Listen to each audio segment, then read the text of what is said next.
Welcome to the podcast. It's Mr. Ish. We're here at KIPS Bay Boys and Girls Club, Kudare Clubhouse. February, Black History Month. I think we should have a good topic today. It's an unfortunate topic, but I think it should be a good conversation piece. Let's see where it goes. So let's introduce ourselves. Give me your name, and your age, please. We'll start off with you, sir. My name is Dair, and I'm 11. Welcome to the podcast. My name is Dream, and I'm 10. Welcome, Dream. My name is Dominic, and I'm 11. Dominic, if you was to see this guy's face right now, he looks frustrated. That only tells me I'm gonna start off with Dominic. I'm gonna start off with Dominic. Dominic, what's today's topic about? Let's just start off with the topic. Well, not Black Lives Matter. I don't think it's Black Lives Matter. I think it's just straight up racism or racist. We have to what they say, address the elephant in the room. Yesterday you guys got in a little trouble, a little trouble in the sense that something was said in the group and they called you out and put people aside, and we kind of straightened things up. So let's talk about that. Let's talk about not exactly what was said, but about the topic that was said. Who wants to join in? I wasn't here, but I know enough about it. Okay, you guys are raising your hand, but obviously you don't have a microphone and headphones, so I can't talk to you. I need to talk to the three people that are here. So, basically what happened yesterday. All right, let's not use no names either. I know. Okay. So, somebody got called out because of their skin color, right? Okay. And I'm not going to say no names, but that person felt very sad. So, he sat down, didn't really do nothing about it. Okay. And he just sat there quietly, and the other two people was laughing, and other people was laughing. And I didn't even hear a lot. I only heard the joke, and then I just kept drawing because, like, it was none of my business, honestly. Okay. So you took the road of I didn't see nothing, I didn't hear nothing, I'm keeping it moving. I heard it. Okay. I was gonna. So once you hear it, somebody. okay. But once you hear it, I feel once you hear it, it's your business. In the sense of, I'm pretty sure that if you were sitting there and two people are joking and they be like, "Yo, his mother this," you probably hear that and it'll be your business, right? Okay. I just want to make sure that we're at the same place. Like, there was an adult there, so Okay. he heard it and somebody else heard it. So I was like, okay. Yeah, Okay. So they got it. the adults took control and dealt with it, right? Yep. Okay. That's what they're supposed to do. Dream, were you here yesterday? Did you know about what was going on? No. I was sick yesterday, but I know like the first time I went down. Okay. And sir, were you here yesterday? Okay. So the thing is that and we're sitting here in this panel. We don't have a camera or nothing, but I would say we're brown and black skin, or whatever you want to call it. But I'm Spanish, and gentleman to my right is definitely African American. No. Where you from?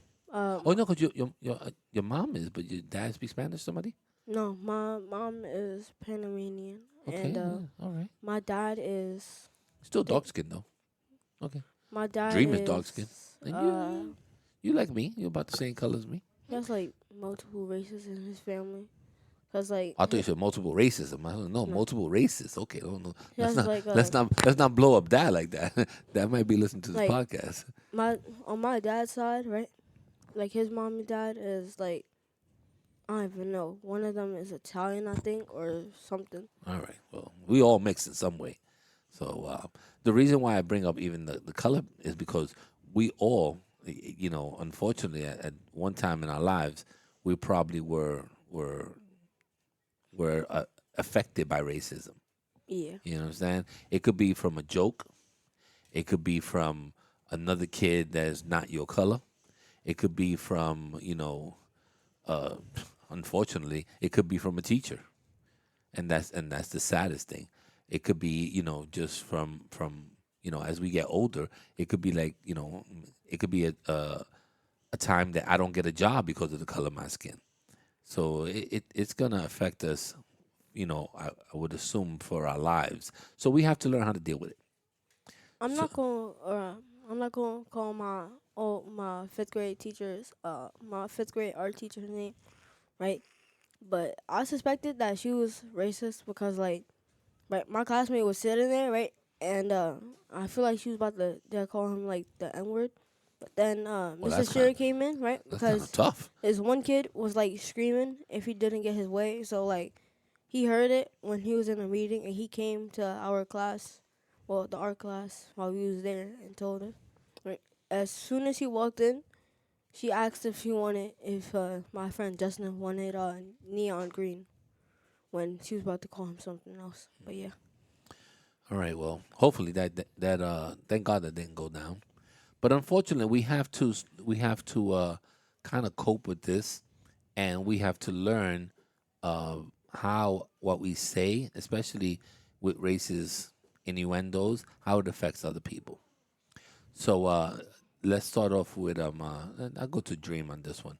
So Dream, do you feel that at any time someone said a racist remark, towards you, about you, or maybe someone that you know? Um, no, but yeah, no, but like I saw something like so one time I was playing a game with my friends and my niece, right? And one of my friends were darker than me, but she had the palest skin tone on. So I asked her, "Why do you have the palest skin tone on?" And she said, "Just don't worry about it." So that made me feel bad about her. Okay. So you felt some type of way, but you don't feel that it was directly aimed towards you. It No, wasn't aimed towards you. no. Okay. What about you, sir? Do you feel that at any point in your young life you were pointed or picked on or had some form of a racist something racist happen to you? Yep. Okay, give me your story. So I was at school one day and it was lunchtime and some girl lost something and the first person she expected was me. She started patting me down for no reason. Okay.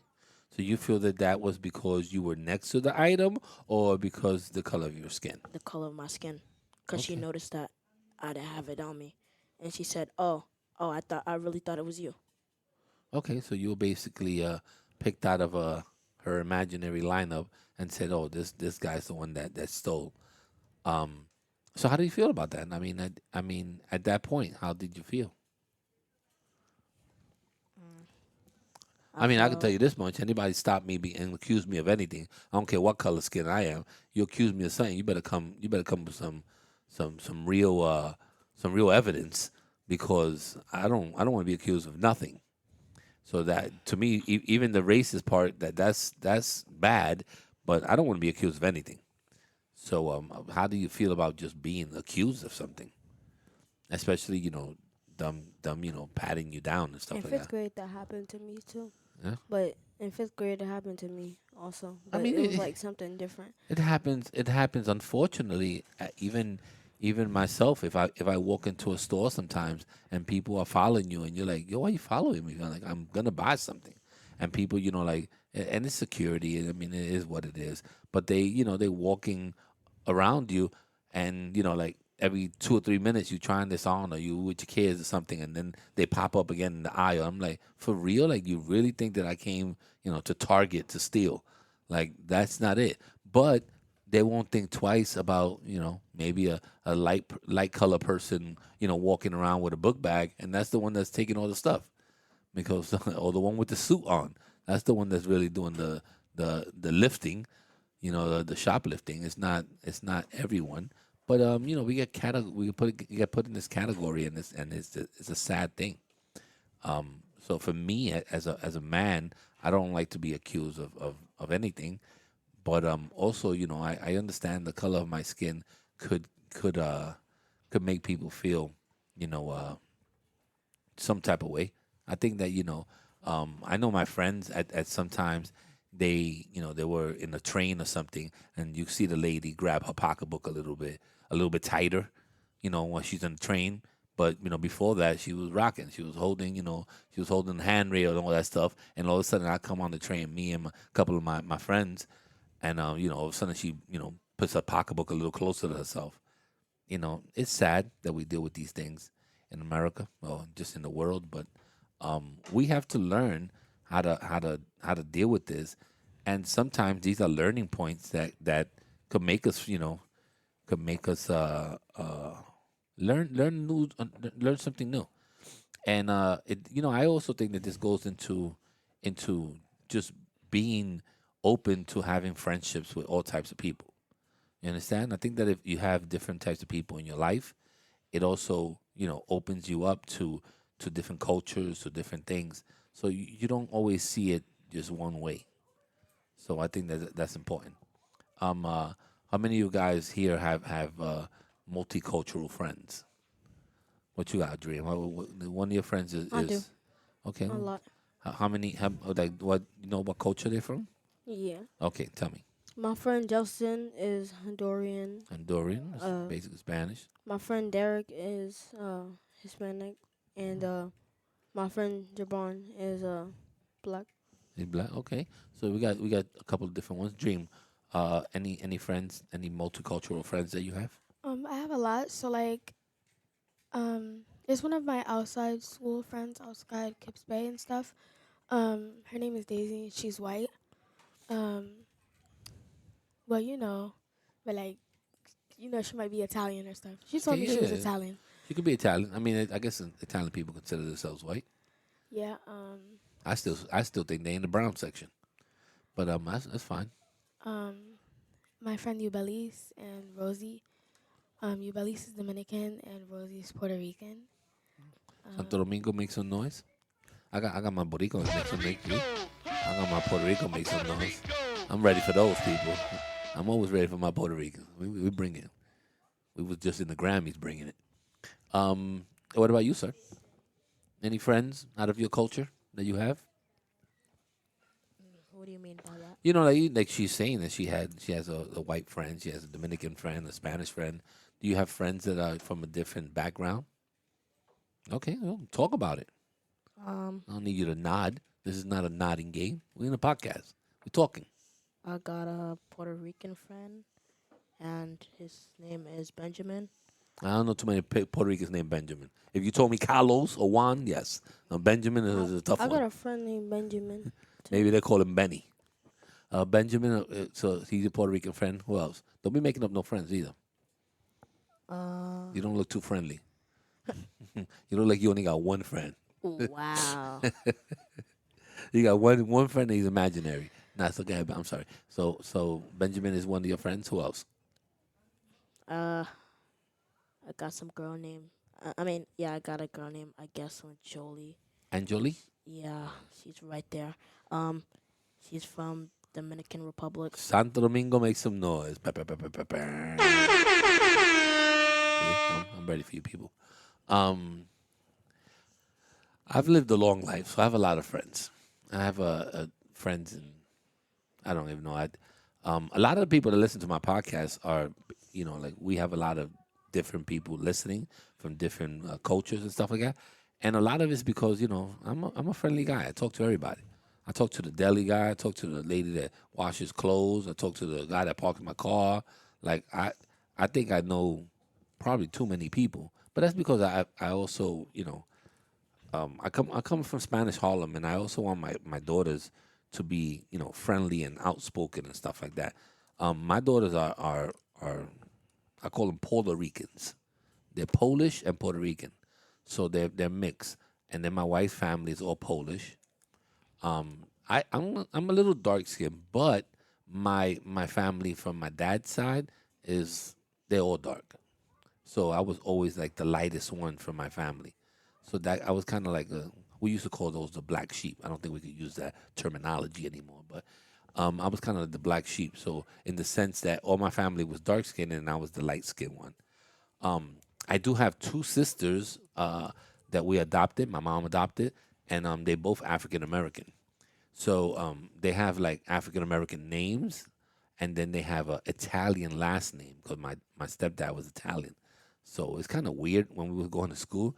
I think one of my sister's name is not think her name is Shayasia, and then her last name is Catanola. So it's like Shaija Catanola. I was like, that doesn't look like a combination, but it's because they were adopted and she had an Italian last name. But I've grown up around it, and it's something that we have to be aware, and we all have to respect everybody's culture. And I think that the talking about people. I guess you all got in trouble for this yesterday, talking about them and taking it as a joke. It's also a form of bullying. So we have to be aware of these things, and hopefully this is something that was a one-time thing, and we learned from it. And even if you wasn't part of it, you learned from what happened. I give props to the staff that stopped it immediately and took a handle of it. That's very good, and it's their job. That's what they're supposed to do, and I give them a little applause. Give them a little applause. Um, I don't know if it was this staff, but I know whatever staff did it. Um, because it's something that we can't take for granted. We can't you let the joke slide. It's a learning experience, hopefully for you guys, and it's also a way to handle it. You're gonna learn how to handle something like that if it ever comes up in your life again, because it might. Unfortunately, it might. So I give props to them. I'm good. You're all good? And anything Yeah. else you want to add?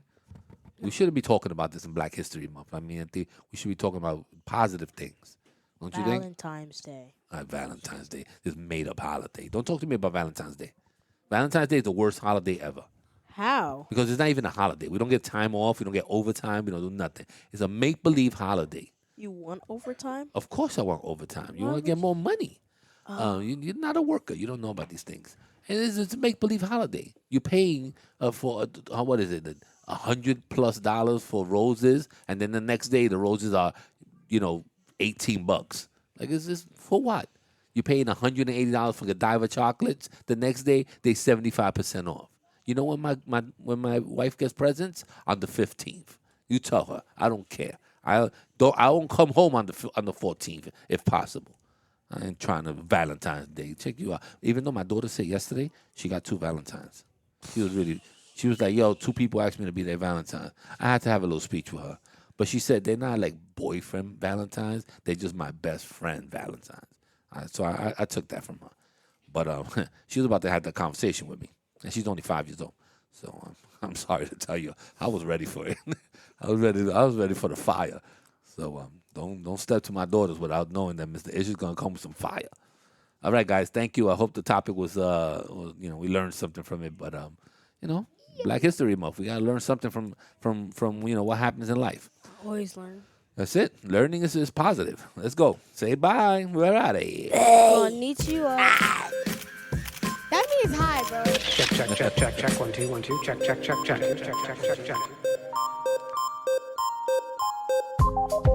All right, we're out of here.